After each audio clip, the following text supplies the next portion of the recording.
सोलापूर शहरातून एक धक्कादायक प्रकार समोर आला आहे. राहत्या घरी गळफास घेण्याचा प्रयत्न केलेल्या विवाहितेचा अखेर मृत्यू झाला आहे. या प्रकरणात पती आणि नणंद यांच्या विरुद्ध गुन्हा दाखल करण्यात आला आहे. सोलापूर शहरातील भाग्यश्रीनगर गवळी वस्ती येथे राहणाऱ्या गायत्री संतोष विटकर या 25 वर्षीय विवाहितेने 28 ऑक्टोबर 2025 रोजी दुपारी 3:30च्या सुमारास राहत्या घरी ओढणीच्या सहाय्याने गळफास घेण्याचा प्रयत्न केला.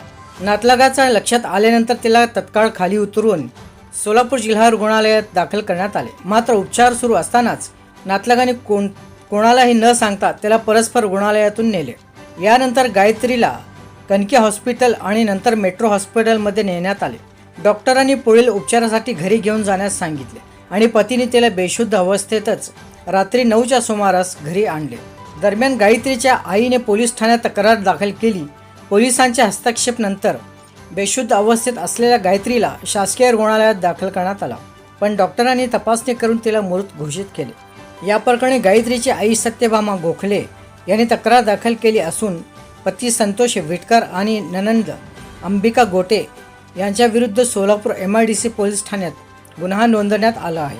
पुढील तपास पोलीस करत असून या घटनेने सोलापूर शहरात एकच खळबळ उडाली आहे.